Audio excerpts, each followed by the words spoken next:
Rape knows no boundaries.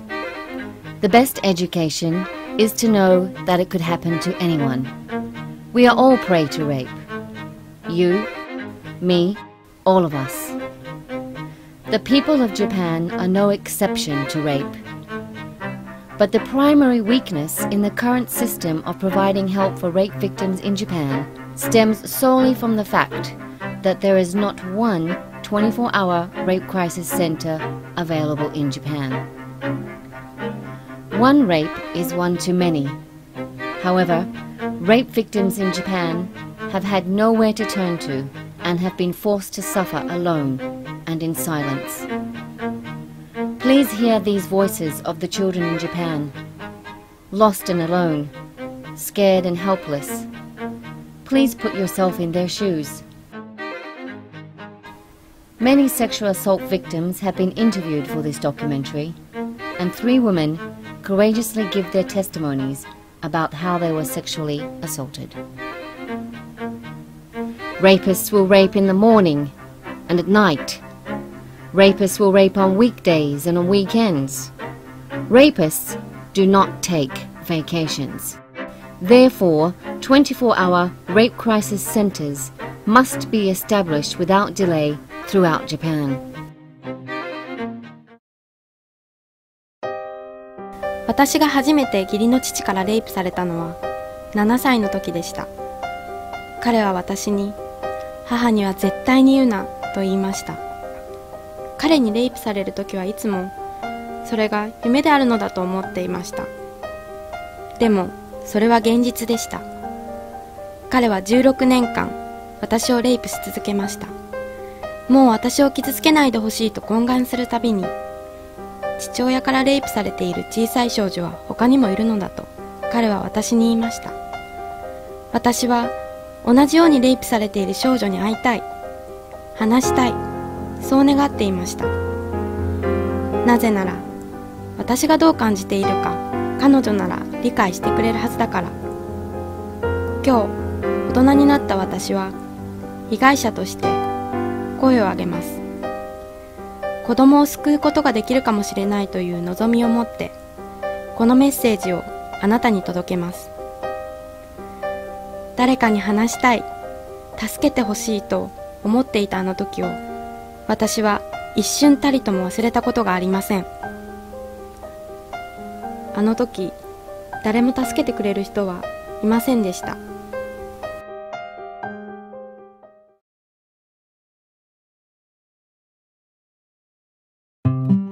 義理の祖父が私に性的な虐待をし始めた時、私はたった5歳の幼い女の子でした。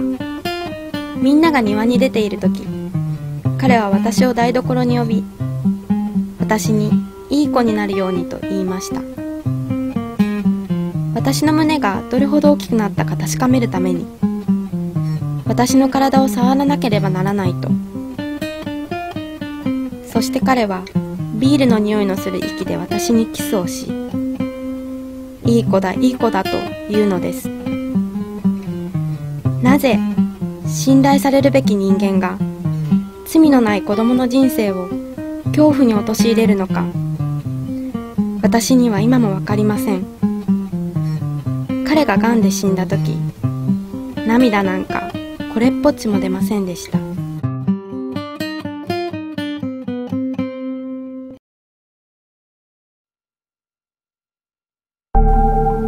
I am an adult victim of rape. I am speaking out for the children who have no voices. I was raped and went to the Japanese police to seek help. So sadly, they did not believe me. I had no underwear on because I had just been raped. The police made me look for the rapists. The police forced me back to the place where I was just raped. The police ordered me to have my photographs taken at the empty car park and forced me to point my finger at the place where I had just been raped. The entire time, I begged the police to let me go to the hospital, but they said that I was not hurt enough. If I was hurt, then I had to show them where. I had put off going to the toilet for about 4 hours so I could keep the evidence inside of my body. The crime scene in the case of rape is the victim's body. When I knew that my hours of begging for medical treatment were denied, I asked to use the toilet. So sadly, I searched the cold toilet inside of the police station for a paper cup in hopes to save the sperm inside of my body that I had been holding on to for 4 hours. I could not find a paper cup. All I could do was sit on the toilet and cry. Finally, when they allowed me to go to the hospital, they only asked the doctor to do sperm tests. That was all. There was no rape test kit. My examination for forensic evidence purposes took a mere 5 minutes. I was highly suicidal even at this initial stage, due to the way the police had treated me without compassion and dignity. The police still did not let me go home. They interrogated me for another 3 hours, and then they finally told me that I could go that afternoon. I had not had anything to drink or eat. I was so exhausted to the point of collapse, and left the police station with the same clothes on that I had been raped in. 2 months later, I had to return to the police station for the purpose of reenactment photographs. In Japan, the rape victim must do reenactment photographs of the entire rape against them. Each and every position of the rape must be photographed. I could not even think about getting into these photographs like the police wanted me to.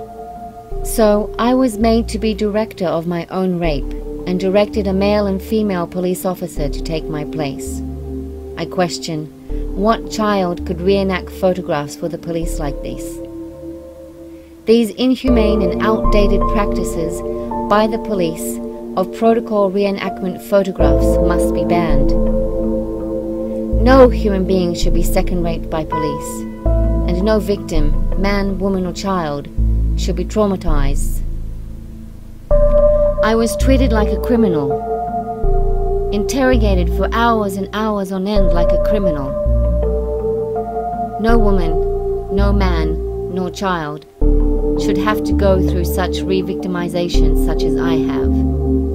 Today, I speak out for the voices of the victims, the children that will sadly come after me.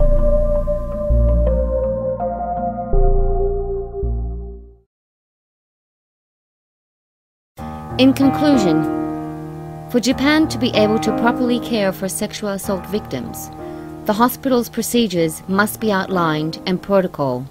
The dire importance of a detailed physical exam following a rape is essential, and rape collection kits used by doctors to gather such evidence for forensic purposes must be readily available throughout Japan. The grave importance of a rape victim having a counselor with her throughout the emergency room visit, and the need for follow-up care for treatment of rape trauma syndrome and PTSD is essential. Sensitive handling by police and law enforcement is crucial, and until we see all of these procedures in reality, and not on a piece of paper in some manual, then Japan will continue to be a rape-cultivating society, breeding silent and helpless victims. The first 24-hour rape crisis center must be established in Japan without delay, and children, women and men must be educated and taught about sexual abuse prevention. We all need to get back to reaching out to others with our open hearts and minds. The time is right, and the time is now. The time is right now. Sexual assault victims in Japan need assistance today. If we all work together, we can stop rape. It's not okay, it's not okay. There will come a day when everyone will say with me, it's not okay, it's not okay.